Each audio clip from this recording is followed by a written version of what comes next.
Good evening. Welcome, everybody. Tonight, the mayor and I are going to have a discussion about whatever. So if you have any questions, feel free to call in. Charlie forgot to give me the phone, but he can holler at me. Yeah, he'll let us know if anybody wants to call in. Okay, so I wrote down a few questions that I thought people would be interested in. So we'll start off with the housing. Yeah. How is that going? It's coming along. We are, I know you've heard me say this a number of times now. I know. And it feels that way for us too, especially, over the last 3 some odd years we've been working, and longer than that, the IDC, and we had a number of groups trying to help spur that activity for some time. So, I say 3 years because that's about how long I've been in office and working on it. But, this goes back probably to 2017, 2018, really. But back to your question, we are very close. We ran into a small issue, and I say small, it certainly wasn't small. We had a little sewer capacity issue in that site that needed to be addressed. And it's twofold. It's addressing the new housing that we're hoping to put in, and then it's also addressing some needs in that area already. More or less, what we determined through our engineering work in the lead up to the subdivision was that the existing sewer line that we were hoping to tap into was more or less at capacity or very close to it. So it would not have been able to take on 137 new homes. And of course, we want to make sure we're respecting all the people that are on that line already. And, we've had a few issues in that area, and we're trying to address those. So this is part of a really even a bigger fix. But all told, what's going to happen is we're going to shift some capacity onto a new sewer line that'll run back behind the Baptist church there and Point Base. And what it's going to do is it's going to shift capacity. We're going to move the community center, the water park, Riverview, American Custard, the apartment complex there, and the new subdivision are all going to shift onto their own, more or less, new sewer line. And that will in turn, because all those things previously fed into the existing sewer line that we were going to tap into. So it's going to increase capacity on that side, and it's going to allow for all sorts of new capacity on the new side as well, because I think, we've talked about this before. We hope that the subdivision is just the start of maybe some further development and further growth in that Progress Parkway corridor. It's been ripe for that for years, and really that was the whole intent. And we just haven't been able to attract the right, I guess, people, businesses, whatever you want to say. But now we hope that maybe this is the first in those dominoes, and that's not to say there hasn't been development out there. I just mentioned a number of things, but I think we're all hoping that it may have taken off a little bit more and that we would have seen more growth in that area. We hope that maybe the housing development kind of spurs a little more activity. So we'd be doing everybody a disservice down the line if we didn't address the problem now and didn't plan ahead with that being our stated intent. We got to make sure we have capacity for future growth out there. And I think the existing customers, the existing residents that are already on that stretch, they should see even better service there as a result of those changes too. So really twofold, but we're addressing that sewer issue. Once we have that addressed, we are reviewing some engineering plans from McBride right now, and those few things, if they come together here in the next few weeks, we feel pretty confident that we will have closed on the sale of the property and then the development agreement, and then that would pave the way for them to hopefully start moving some dirt maybe in July.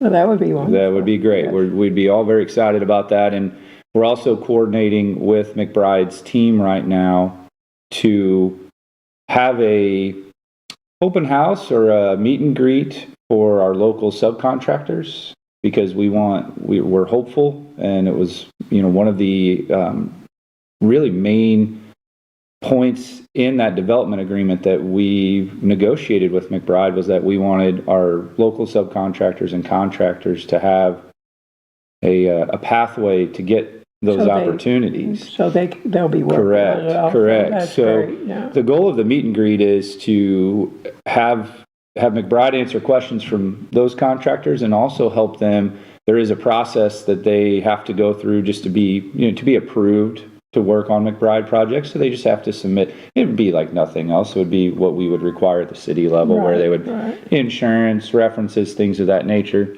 And we're hopeful that will then, once we get to that point, we can schedule that day. We can get some of our local subs to meet with McBride, and we're hopeful that they'll be able to work out some contracts within that. And we'll see a bunch of our local contractors on those projects too, because there will be a lot of work to be done. So there's a lot of exciting stuff happening with that, and I know it feels like it's been talked about and then it kind of fades, gets quiet. And I can assure you that it's never far from the top of our minds here at City Hall, because it feels like we have been working on that nonstop, and there's just a lot to iron out when you're going to build 137 homes and all the infrastructure that goes with that. It does take time, and we've been appreciative of all the patience, one, of the community, but two, MLC, we've been working on. They've been helping, I guess, because they do have some rights in that area too, and there are there's some vents, some mine vents that you probably notice on that site too. They've been very agreeable and helpful in that process. So some of those are going to go away. Some of those are going to be kind of fortified so that they'll look a little bit nicer and they'll be protected. So a lot of that stuff just has to get ironed out, and it can only be ironed out once you know exactly how that subdivision is going to look and that all the infrastructure and how it's going to kind of lay out at that point. So not to say that there's no work being done, and I know it may not feel like that, but we're hopeful. I've been waiting for some dirt to move out there for so long. So that I know I say that a lot, but we are so close.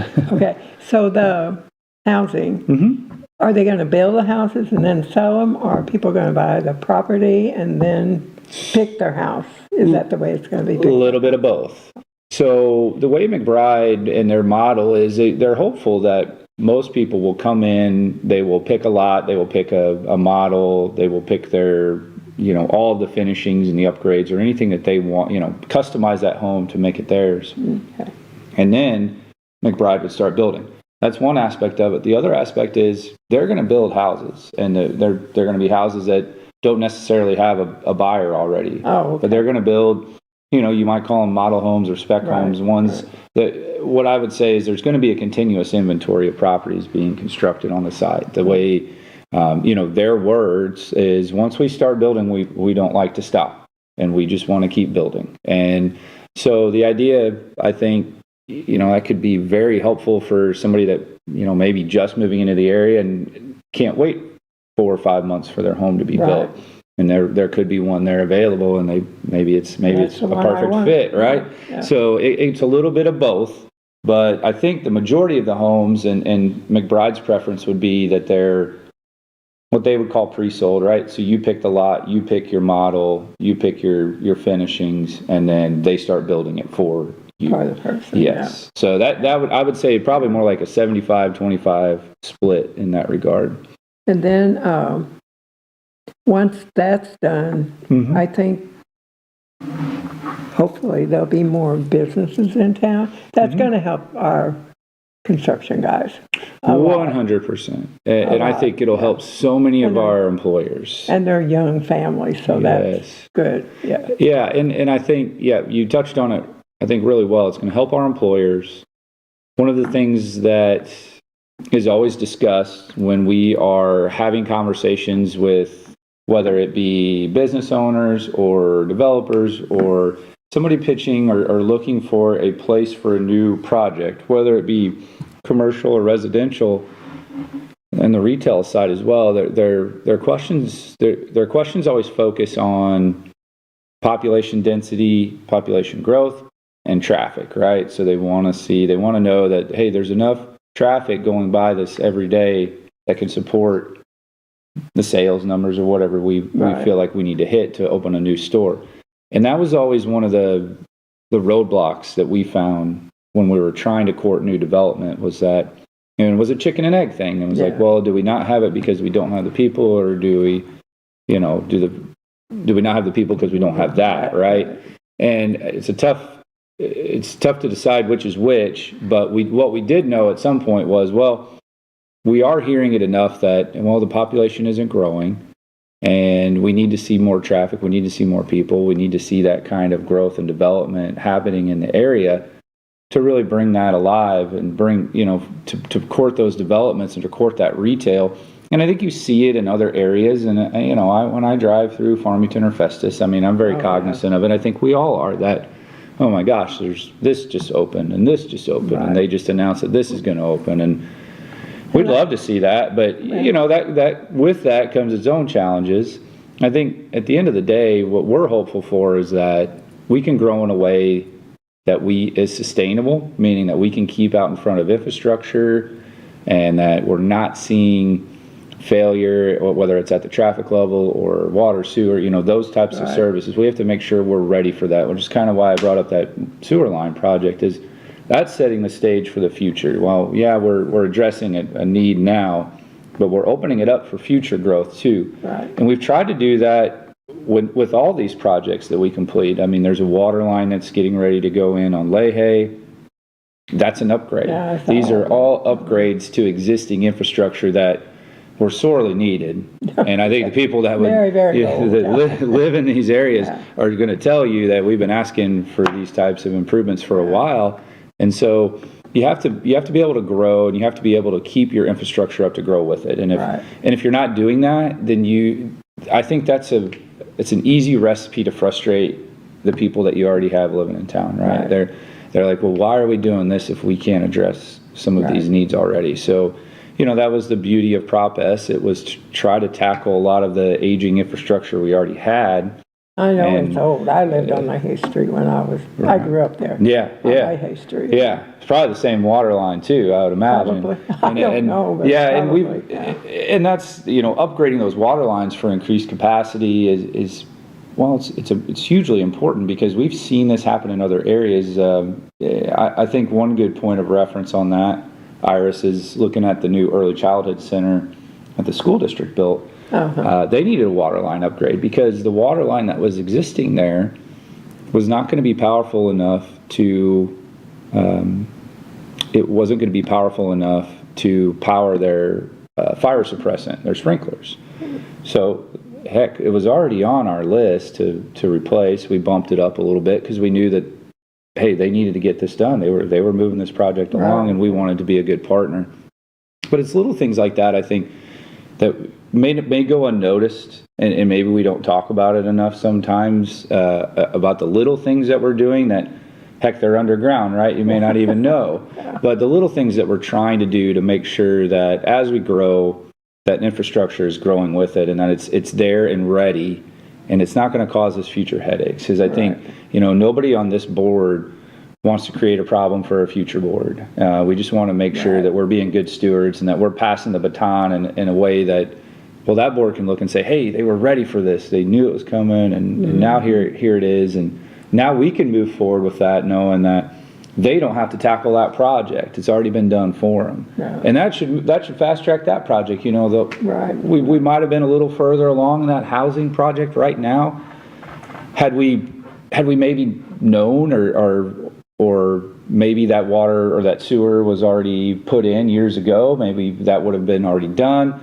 It wasn't needed to be done. I get it. There was capacity at that time, but a lot of things have grown. We added that water park. The community center has more or less doubled in size, and Riverview is obviously a huge boom. And then you've got the apartment complex. We know that they eventually want to put another one up there. We don't know when that'll be, but it's there. Well, now we've got the infrastructure ready for them. Right. So that's the main goal. Yeah. Now the road for that, is that going to hook on there on past the nutrition center and spread out? Yes. Or where is that going to come? Yes. So Bosler is going to come and go all the way through. Oh, okay. So Bosler Drive will just extend across all the way to Progress Parkway, and then Parkwood will extend, and then it will kind of curve and connect with Bosler. In that subdivision as well. So you have a couple points of.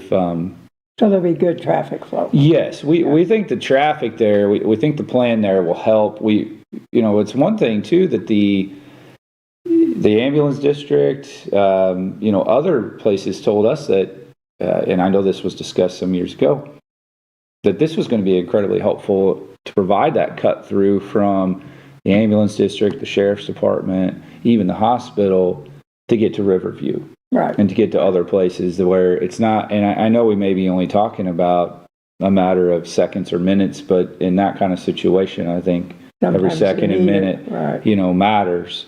And so they all said that this is going to be extremely helpful for response time.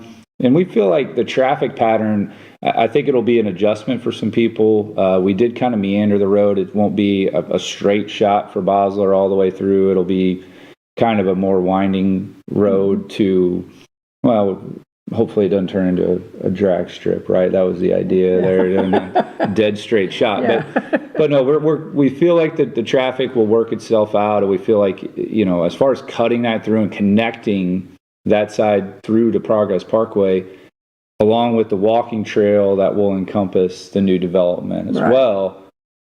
You're adding all sorts of walkability to that, and it really connects the two sides of town in a way that really they haven't been connected before. They haven't. It's a long way around. Right. Okay, so let's talk about now maybe what streets people have been asking that are scheduled, or are there any scheduled now? Oh, yes. So that should start, it's going to start in June. So that's going to start in a matter of weeks. I think we do have a list of streets. I don't know them all off the top of my head. Okay.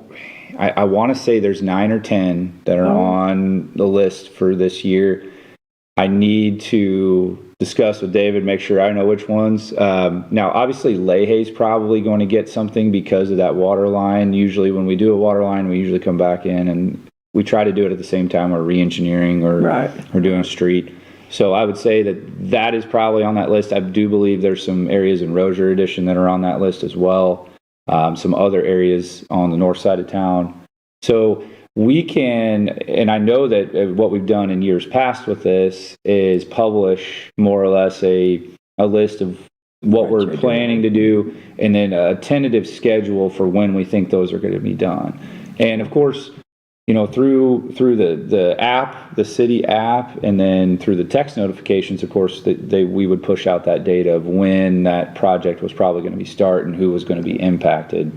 But another round from Prop S is coming this year, so we're gonna hit even more streets, and a good chunk of those do have water line replacements that go with them. So, those are big projects, and those are ones we're excited about because, like I mentioned, the water line and the infrastructure, I mean, they're not like very, I don't know, they're not sexy, right? They don't like get the people talking when you're talking about replacing water lines and doing that kind of stuff. Big deal, but they're important, and we've tried to pair a lot of the Prop S resurfacing and or re-engineering to go with those water line projects, so we're tackling two things at once. Right. And that when we have a street that's torn up to replace a water line, well, heck, we can come back in and just repave the street. Right. We're not going to undo good work that's already there. So we're trying to be intentional about it and make those dollars stretch. And the streets, are they going to be, how many years are they going to last? Or is there be a wave this year, and then I think a smaller wave for 2027. And then that should be just about it for the Prop S replacement project. So we'll have, at that point, we'll have invested, somewhere in the neighborhood of $6.5 million in. Doesn't that seem unreal? I know, right? I mean, it seems like a lot of money, and it is a lot of money. And, we know that we weren't going to be able to hit every street, but I think when we get done, it's going to be a substantial percentage of the streets we have. But what it did was it helped us get to a point where we weren't backlogged anymore.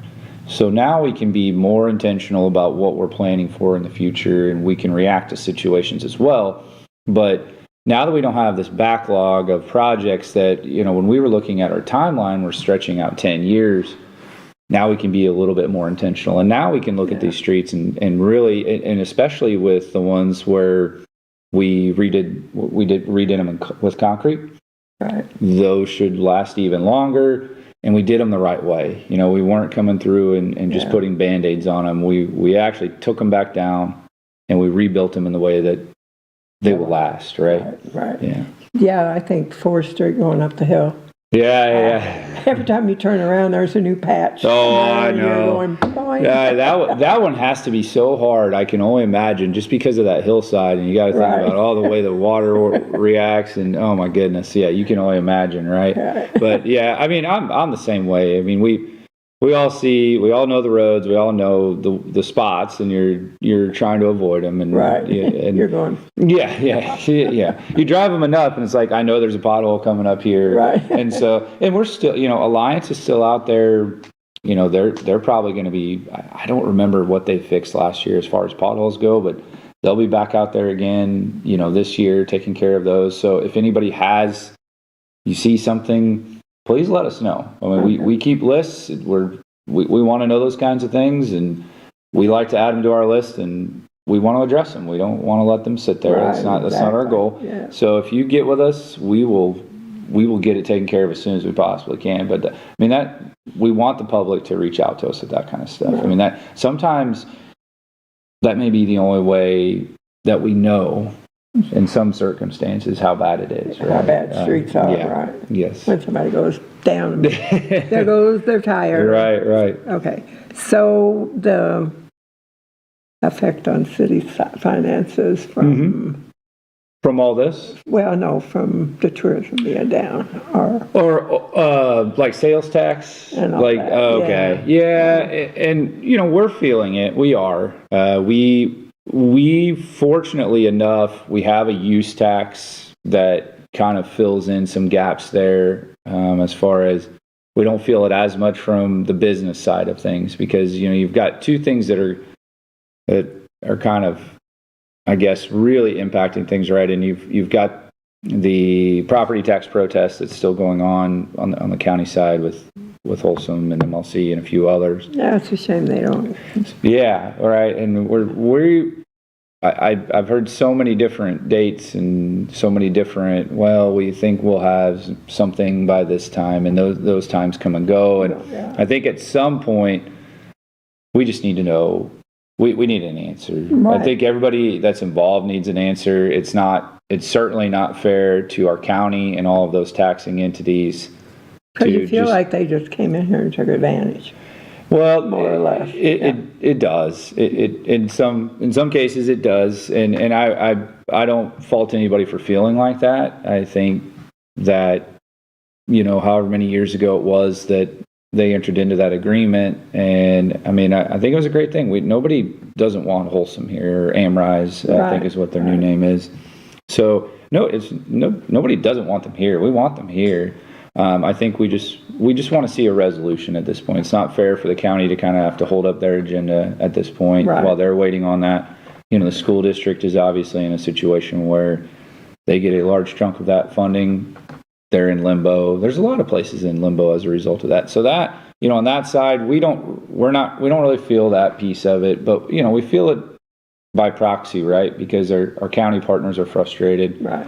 Our taxing entities are frustrated, and it's just kind of this cloud hanging over everything. But I sure hope they have a resolution there at some point soon. The other one, speaking of not being able to, get anywhere or resolutions there, I mean, I think with the sales tax side, that's going to be a much longer, prolonged, probably legal fight that I don't know what the easy solution there is. We hope that somebody will just take a look at this and see how it's impacting not only us, not only St. Genevieve, but this is going to have ripple effects across the state. It's going to have a ripple effects in a lot of counties where those types of industry are prevalent, and those communities and those counties, they depend on it. I mean, not only for a workforce or employment, but just in general. I mean, just the amount. Sometimes you feel like, oh, good, we don't pay as many taxes, but then if the income isn't there, it affects everything. Exactly, and I think the county is. I know that the county feels it a little more than we do, just because of the size of the employers that are utilizing that exemption in the county. Right. So when you talk about MLC and some others, And I'm not trying to single them out. I'm just Right. more or less just stating fact, right? So it's saying that, yeah, those are down, and they've been down, and they're trending down. But at the city level, yes, we feel it. I'd be lying if we didn't. But we've also been able to kind of make up some of those shortfalls through use tax. Was already there, which has gained steam when it's generating more than it has, and then tourism. And tourism, we see more of it here in the city just through lodging. And I mean, I think more of the tourism hub is here. We have great, obviously wineries and breweries, and we have other places in the county and restaurants that are certainly getting those dollars too. And we're glad because it's part of the whole experience. But the tourism side has helped. It's helped with kind of making up that little bit of shortfall.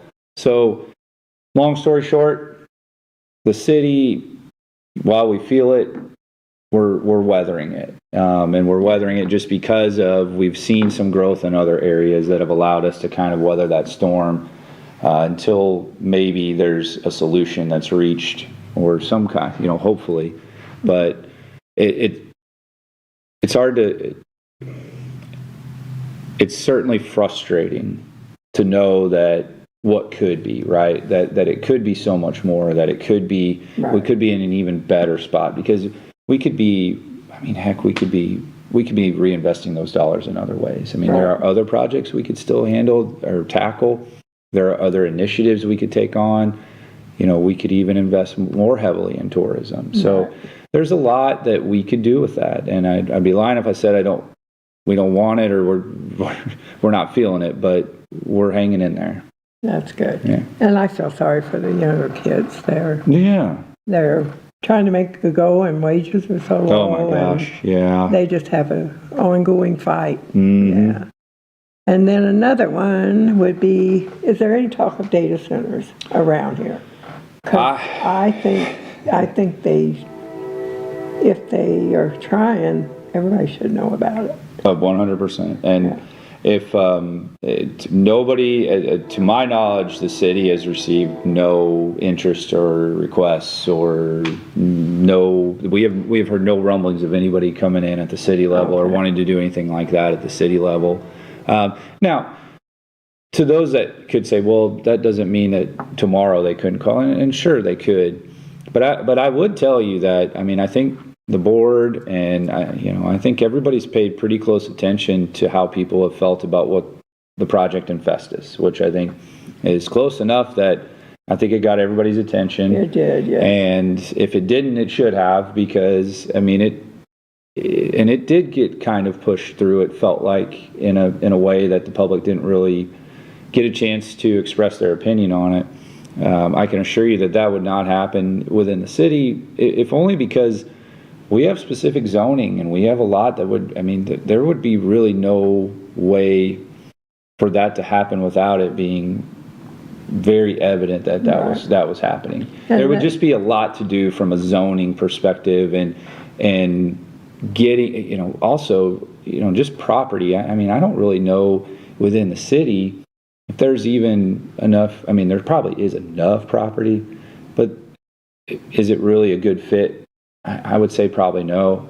The board hasn't had, I'm always really candid with you. We haven't really discussed it. I think mainly because it's not been something that we've had to address to this And that point. takes a lot of property to do that too, doesn't it? Yeah, it does. It feels like it does when they look at it. When you consider that the sites that they're looking at for these facilities, and I know that there's been one in Festus that's been talked about quite a bit, and in Forestell, and I want to say somewhere maybe near the Washington area. Yes, my cousin's involved in that one. So they have a big group they farmed. Right. Really big. And I think you've seen what, type of a grassroots effort can do, with projects that the public feels could impact their quality of life and future generations, Right. whether it be, use or tainting of resources.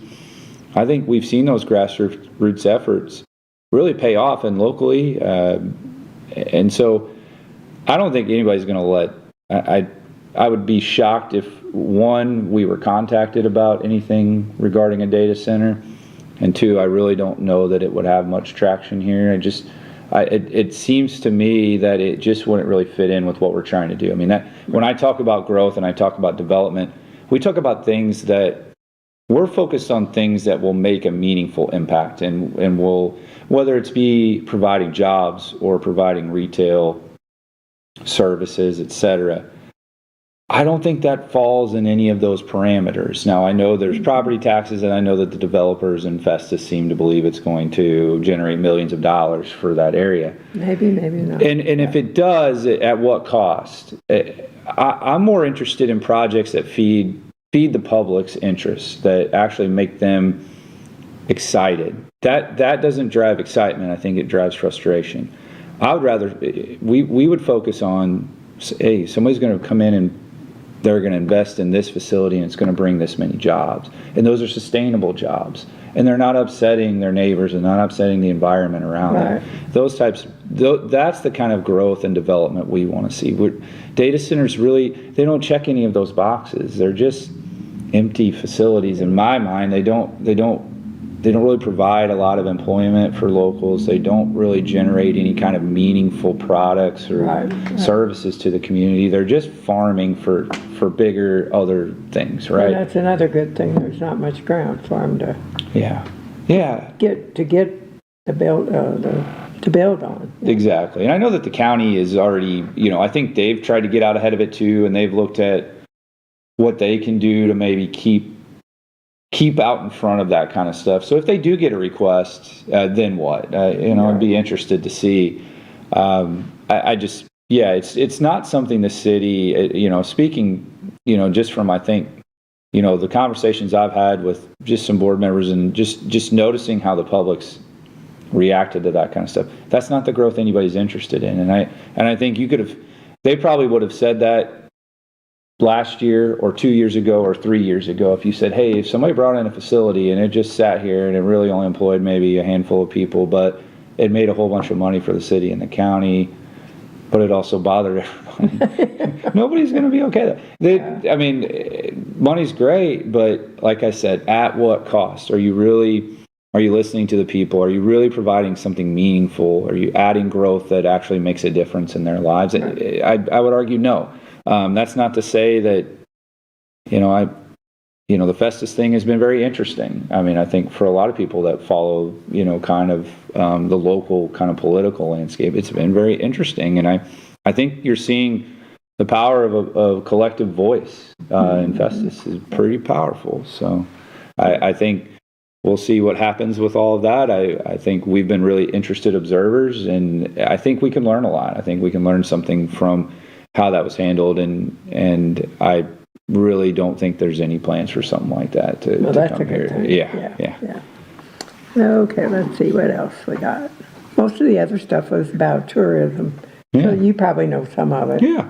Okay, so the tour companies that they've got now, I think Aaron said they were going to have a list of tour companies to contact for next year, but why aren't they doing it this year? Is that bus tours? Yeah. To bring more people into town overnight. And so I can't speak to the particulars on that. If I were to posit a guess on it, I think it does take time to coordinate those trips, and you do have to make them available for people to then sign up, and you want to make it available in advance. Right. It might be a little hard logistically to get all that up and running this year. I know in the past it's been kind of a collaborative effort with other communities where we are kind of part of a bigger trip when we have had some of those. And I know there's been some dedicated ones too, and I'm not saying we may see some of that this year yet,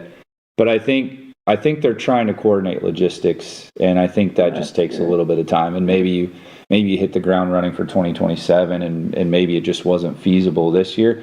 You got to remember the company also has to find, they have to know that it's feasible as well. So they've got to coordinate.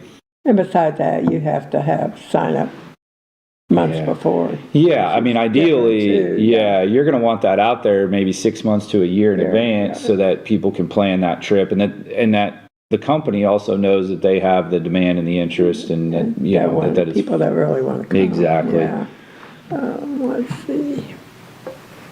Okay, so when the tour buses come, do they have a lot of time to, I know there's only been a couple of years so far. Yeah. But do they have an ample time to really eat and shop and visit a lot of places, or do they say, okay, you got a half an hour, you got 2 hours or whatever, and we're hitting the road?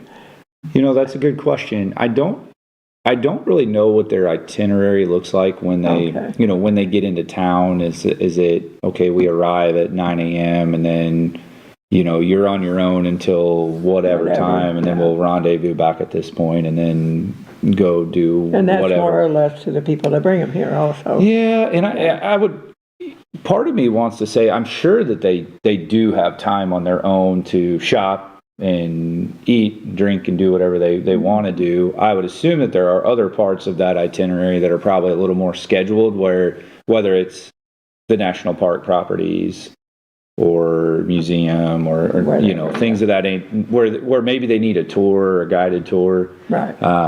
I would assume they would probably try to do that in a group setting, as opposed to letting them break off individually to do those things, just because I'm sure it's easier as a tour guide. Yeah. And so I would assume that it's probably split up in some ways where they're regimented in certain aspects, and then they would probably get some time on their own to shop or explore. That's or whatever happened to most of the trips that I went on before. Yeah. And the Learning Center, I think they bring a lot of school kids in, oh my gosh, which is really, really great. I've had so many friends that, you know, to share a story, I had a friend who, she had a class, or excuse me, it was her daughter's class that was coming up for a field trip from Cape Girardeau, and they were going to the museum, and she was letting me know about it, and I wasn't able to kind of meet up. I was going to try to meet them and just say, hey, but she said after they had a blast. She said it was wonderful. And I know that we got a really glowing review in the write-up in Travel and Leisure about the museum. And if you've never been, you know, for me, a 40-year-old man, like when I took my, you know, at the time, I think we went when my son was about 4 or 5 years old, and took him around there. Oh my gosh. And he wanted to go back constantly. And they did go back. My wife and him would go back all the time. It's such a, and I hate using the term hidden gem, but I think it's something that can often get overlooked, if only because there's maybe a thought that it's for a younger crowd. Right. But it's for all there's ages. always new exhibits in there. And if you go upstairs, there's so much history. Yes. And it's all there in front of you, and it's interactive. It's sometimes it's tangible. You can touch the things, right? Which for a kid is awesome, but heck, for a 40-year-old kid, it's pretty great too. I mean, it's just an unbelievable facility. We are so blessed for that investment in the community, and that they are doing a great job of making sure that content and the programming and the exhibits are all fresh. Like, there's constantly new stuff coming out. Right. They're constantly putting out speaker series those are great, wonderful as well. So there's so many things that museum is doing, and I hope that, you know, everybody here pays attention to it, because it's right here and you can go to it anytime. And I think the speaker series is really, it's very cool, getting more people. I agree with that, and they're doing a great job. Carolyn's there tonight. Is that where she is? Well, good. And I think, you know, for outside the community, when you're talking about people coming in and visiting, I think they immediately point to that and they look back on that as that was amazing. And we did not expect to find that in this town. I know when I work at the Art Center, I be sure to go over to the... But also the same thing there. I mean, you can find world-class art, and the history, it's alive in that community. And, you know, kids of all ages can find that, but I think, you know, we're finding those niche groups and those niche markets, and they're starting to recognize. I think, you know, musicians are starting to really recognize it too. I think there's been a real boom of live music across town, whether you can, whether it's at the Beer Garden or whether it's at the Oris or the Midnight Slip. I mean, there's been a lot of music all throughout this town for people to go and find and listen to and enjoy a nice evening. Great, yes. I mean, there's a lot going on in that space. There is. So, and a lot of people that live here don't even know that it's happening. I know. And, I don't know how you could get it to them. Yeah, and I think we're trying, and I think, Aaron has tried to, when he took over, I think there was a real need and a real desire, and to his credit, I mean, this is why we hired him. I mean, this was what we wanted. We wanted somebody to come in with a fresh perspective and really to tell this story in a new and engaging way. I think he's done that in spades. And they're trying to find the perfect way to get that information out to the public, right? And a lot of it was building that website and getting that up and running and getting it to a point where it can become kind of a collective for that tourism space, meaning that if you own a business or if you're running a festival or if you're putting on an event, you can easily get that stuff fed into a calendar so that it's promoted on that page.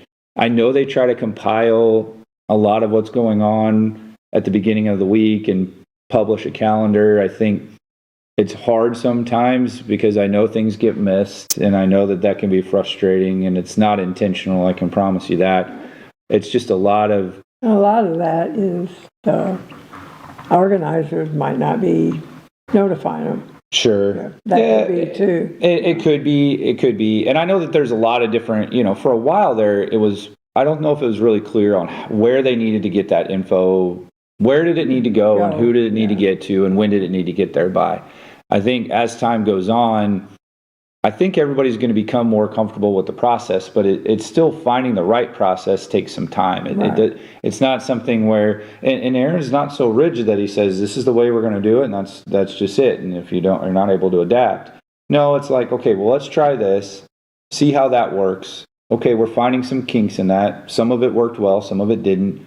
So let's build off the good and then try to fix the bad, and then we're trying. We're constantly reevaluating that, and if people don't feel seen or don't feel like their events, I mean, I would just encourage them to ask Aaron about it. And he's never been one to shy away from that conversation. He's happy. He wants to tell the story, and he wants to let the whole world know everything that's going on here. So if there's something that we're missing, let us know, because we'll figure out a way to promote it. We'll figure out a way to make sure that we're doing right by our partners in the tourism community. Because at the end of the day, the city has invested that money, and we've made strides there. And I think with Aaron here, having his expertise, he's out there, he's doing the work.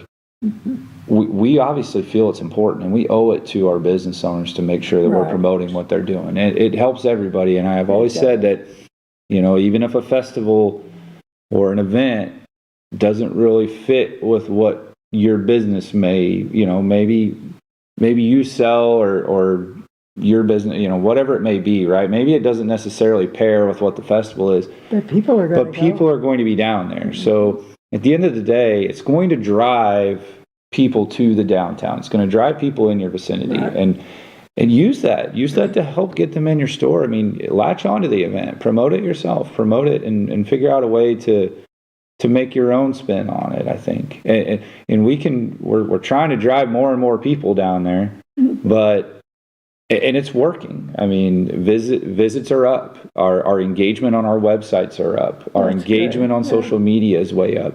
And we are seeing increases in all of those when all of our peers are seeing decreases. The state is down. State tourism was down last year. We were not. So we're tapping into something, and our message is getting out there, and people are coming and they're liking what they're seeing. Right. So now it's just building off of that in a way. Yeah, when I work at the Arts Center, there's people from St. Louis, Cape, across the river, and all different places that stop in. Isn't that wonderful, and then too? some days there's nobody. Yeah. It just Sure. Depends how the Ebbs and weather flows is a little on bit. Sundays and Saturdays. Hmm. But it's also wonderful when you see these groups coming in and you start talking to them and you realize they're from all over. And so I love when you run into somebody or you strike up a conversation and they're not from the area and this may be their third time here. Right. And they can't get enough. They like that when you get here, you can kind of disconnect from the hustle bustle and you can kind of unwind and relax. Like we love St. John. Yeah, and we hear that all the time. Mm-hmm. Now I could just, if I could get all of them to just go and tell 5 of their friends or go tell the entire world, right. Which is kind of what we're trying to do. And I may steal your thunder with this, but also with the, with some of the marketing companies that we're now partnering with, they're now driving influencers, they're getting influencers to come visit our city, tour the museum, go eat at the restaurants, go visit all the shops, go take in a show, at the Midnight Slip or, wherever at the Oris. And they're trying to get those people to then tell that story for us. Okay. And that segment of marketing in the last, really probably COVID, I think probably really, I don't know, it really took off during that time. And it seems like it just hasn't stopped and it seems like it's only grown. And when you're able to, you're effectively getting somebody else to tell your story for you. And it's somebody that has a dedicated following, whether they're a family traveling with young kids or whether they're retirees traveling around in national parks or whether they're musicians that are on the road and they're finding little enclaves to stop and play a show on their way. You look at it, right in between St. Louis and Memphis, we've got a lot of there's a corridor there where people can be making that trip through, right. And we're on that way. So, musicians are whoever it may be, right? They're telling that story. They're sharing their experience, and we're not having to do it for them. There's something a little bit more genuine about that person telling. Right. They're the one telling that story as opposed to us just saying, oh, well, here, this person came to visit and they really had a good time. Their followers can see, and it's a lot of video, it's a lot of photo, right? It's very visual driven anymore. Yeah. And we're kind of a perfect community for that because our aesthetic, it's just got so much charm, right? It's just waiting to be photographed. It is, yep. And I think that's why that message resonates. That's why when Aaron came to us, when we were in the hiring process and he laid out these plans, this idea, this content, it was like, that will pull you in. Like you will you have no choice but to be engaged with that content because it grabs your attention and it holds it. And then it's a fresh story. It's constant. If you go to Instagram or Facebook or any social media right now, right, that Visit St. John page is active and it's alive and there's constantly new things up there. They're trying to constantly really improve. Yes. So that I think is a really cool piece of that marketing base that Aaron's really tapping into right now. And it takes a village. We've got a lot going on there to try to get all that in place. And it's a huge thanks to the business owners too. They're the ones rolling out the red carpet for these people. They're the ones that ultimately are making it worth that while. They drive that message. It's through their work that's what's getting that out there. We're just trying to set them up with opportunities for people to showcase that to a bigger audience. I think it's working. And we've only had a few. But I would encourage people to find the article in Travel and Leisure. It's really great. It was wonderful. She had a great time. And she told the story very well. The headline in the article was fantastic. She more or less said she lived in Missouri and that we were their most interesting town. That's high praise. We'll take it. It is, for sure. So, those kinds of things are going to be really important. And I think when you factor in the increase that our tourism budget will receive with the new lodging tax that passed, that can really start to open some doors. Yeah, I think that was a good thing. I'm glad. Yeah. You talked about taking a budget that was around $60,000 and turning it into potentially about $250,000. So through grants and we can really stretch those dollars down far further than we could before. So imagine all the different ways we can market now, and the new things we can do, and beyond just billboards and getting a page ad in a magazine or taking out, little radio or television spots here and there. We're talking about like really pushing that message out through a lot of different mediums. And I think Aaron's super excited. And I hope everybody else is, because I think what he's doing is phenomenal, in my opinion. I think he's doing a fantastic job.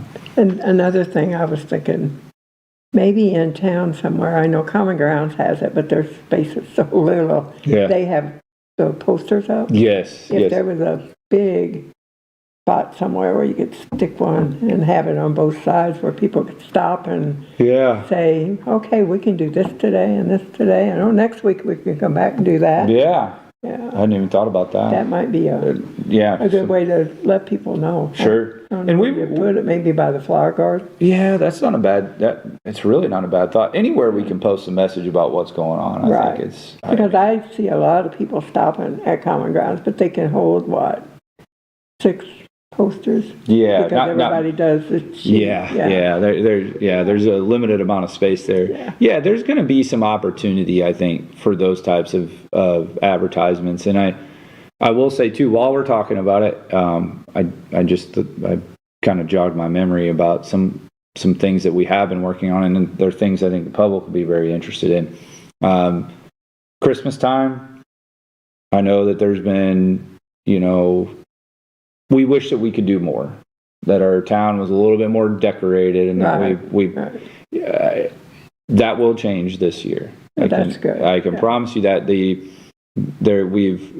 we've formed a committee. I myself am on it as well, and we have beefed that budget up substantially. And I know that there are other groups that we're partnering with. The park board is going to be very involved with this. Downtown St. John is going to be very involved with this. We're getting all of those groups together. We just want to look like a postcard whenever it comes Christmas time. And of course, there's limited things we can do. I know it's still not going to change that we can't do anything with the electric poles. I can't do anything there. But you will see far more decoration downtown. We have some really cool ideas. And we also have some ideas that will be more permanent, that we'll use, of course, during Christmas, but they'll be more permanent in advertising and events. There's going to be a lot more opportunities for people to advertise through the city at different locations that would be, I'd say, permanent, right? Their banner wouldn't go up permanently. We're going to have permanent locations for them to get those advertisements out. But Christmas time is going to look way different this year. And we're very excited. We have to get a new tree. I didn't know if you knew that, but the tree in front of the Welcome Center. They're going to remove it. They are putting in National Parks is going to put in a kiosk there. And it's their building now. Yeah. So, but the tree, it was nearing its time too. So we're investing in a new tree. Bigger. So where is it going to be? So working on that location. But it will be, for the tree lighting and all the things that we do, we're just going to have to find a different spot for it. But we've got some ideas, and we'll be talking with, of course, Annette and the Holiday Christmas Festival and her committee, and we're going to be coordinating a lot of things, but expect a very different holiday experience this year in this town, and we're very excited about it. I don't know, it's still like 6 months away or whatever, but it takes a long time to plan. It's got and we're talking about it now. So I think everybody will like, and we're going to start this year, and we plan to continue to build off of it. So the idea is we're going to start budgeting some money for this, and we're going to start making sure that we're adding to that experience beyond what the Holiday Christmas Festival does. It's one of our best festivals. They do a fantastic job. They do. It brings so many people. The parade is wonderful. There's so much going on, and Annette and her crew just, I can't tell you the great job they do. So we need to support them more. Definitely. We need to make sure that when they come here, it's more of a winter wonderland, and that we kind of supplement all the work that they're doing. So I just get ready for that. Yeah. We're excited about that. And then a lot's coming up. There's the 250th celebration this weekend. Right. So Aaron, actually, if you guys watch the Board of Aldermen meeting tomorrow night, Aaron Smith, our tourism director, and Ronnie Rayfield will be at the meeting to kind of give us some more details, but that's this weekend. And then, of course, in a couple weeks, we've got French Heritage Festival, which has been gaining steam for the last few years. I mean, that is really turning into really a marquee event, and why shouldn't it be? Right. In our little French enclave here. Exactly. Our German segment of our town may disagree with me calling us a French, but we all know that we have French roots here, and they're very much alive, and the history is there. And so the French Heritage Festival obviously is a huge deal. And Aaron has made it his mission, I think, to really. He wants that one to be a premier festival in the area. Oh, that would be great, yeah. Yeah, so that one's coming up in a couple weeks. So there's a lot going on. And then there's the side-by-side ride going on that same weekend. Right. So you could theoretically, you could kind of do a little bit of both. But Chip Marzuko and the side-by-side ride that they put on it is also growing. Oh, yeah. And what an unbelievable job he does. Exactly. And so, you talk about all these, I mentioned Annette, I mentioned Aaron, I mentioned Chip, you're talking about people just doing all this work. And that's one thing our town's good for is volunteers. We got the best people. We really do. And they do so much and they expect so little in return. They do it because they want to see these wonderful things for our community, and we can't thank them enough. Chip came to our last meeting, talked about the ride that was coming up, what they were expecting. I don't even remember how many vehicles he told me. I want to say it was 400 or 500 last year. Mm-hmm. So just that's amazing. And that grew from a few. Yes. And I'm excited to see. Hopefully they have great weather. I'm just excited to see what they bring this year. And they've done a great job of partnering with the French Heritage Festival, making sure that there's no real overlap there, that we don't get, traffic bothering other traffic. And then they have their auction and all their other activities to go along with it. We're entering that time of the year. They really work hard. They do. A whole bunch. Yeah. They do. We're entering that time of the year where we're just going to have so much coming, and it's going to come out as fast that, we talked about Christmas where we'll get out of the summertime and we'll be like, oh my gosh, Christmas is here. I mean, that's the thing. You start thinking about it. It's like, well, we get through French Heritage Festival and in 2 months we'll be at Jour de Fête. Right. So, I mean, and that's not to ignore all the things that are go on between then and there, but I'm just thinking of, Jour de Fête. We always feel like Jour de Fête maybe marks kind of the end of summer in a way around here. It's kind of like last big summer festival. The kids normally go back to school either a week or two later. Right. So it's like you think about it, right at the beginning of summer, we hit you with French Heritage Festival, but then in a couple months you get Jour de Fête. I mean, there's just a lot. It's going to be like drinking from a fire hose, I think, on the tourism page. I mean, there's just going to be so much going on, but that's great. I mean, it is a little bit of something for everybody too, which is wonderful. And a lot of the older people, like I do social media, but a lot of them don't. Well, we never knew what's going on in town. Yeah. So it'd be nice to have somewhere where they could see it. Yeah, and I wonder if with the tourism app, with the Visit St. John app, and what we're trying to do with some of those other visit widget and some other things. I mean, I think you could push that message out in different ways now, so it doesn't always have to be social media. Right.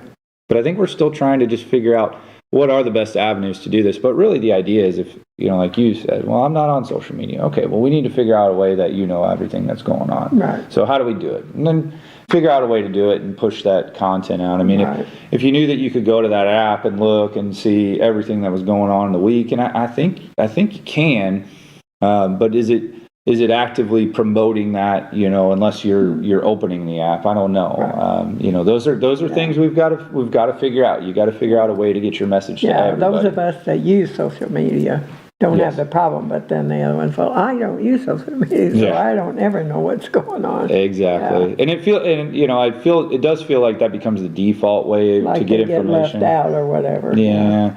And it feels like it's almost become the default way to get information in a lot of ways. It's like, well, what is going on? Okay, well, I'll check Yeah, I'll check, yeah. Facebook Or or I'll Google yeah, whatever. Google somebody to find out what this is all about. Exactly. But always trying to improve. I mean, that's the idea here. So, like I mentioned, if you're curious or if you feel like we're missing something, just let us know. One of the things I've always said is we don't know what we don't know. So That's right. you got if you're having those frustrations, I mean, we just need to know about them and just let us know. Oh, you hear that, Yeah, guys? If you have any questions, you call the mayor. There you go. Yeah, I mean, that's what we're here for. Let him know. That's fine. That's what we're here for. So. Yeah. So I think we covered a lot tonight. Yeah. But you just let me know when you want me to come back, and hopefully next time I do, we'll have a whole bunch of dirt moved over there, and I won't have to say we're so close. I won't have to say we're close on some of these projects. We can actually start talking about that they've already started working. They're working on them, and people can see it. I've just been waiting for like tangible something to go. Oh, I just want to see a shovel in the ground over there so bad. But we're getting there, I promise. But I hope next time you and I sit down together, we have more to talk about in that regard. Okay. So. All right. Well, thank you so much Anytime, for joining Iris. tonight. Yeah, thank you for having me. It's always a pleasure. Right. I'll be ready for the next one. Okay, and we're hoping a lot of people listen. Yeah, I hope so too. So the Alderman meeting, you said, is tomorrow night? Correct, and yep. It's on live. Yep. I mean, it's live because it's here. Yes, yep. It'll be, here at 6 o'clock tomorrow night. And of course, if you can't make it, it'll stream live on YouTube. And then I believe go back on and the. watch it. Yeah. Yeah, absolutely. You can watch it live on YouTube as well. I think there's a couple other channels that have it. I'm going to kind of butcher that. I don't remember what channels they are. I think it may be on Spectrum. Is that what it is? So there's a few ways to watch that if you're curious. But, obviously we're here and ready to chat with anybody. Yeah. So. Okay. So I guess we'll say goodbye to everybody and we'll see you in a couple weeks. That's good. Thank you. All right. Thank you so much. All right.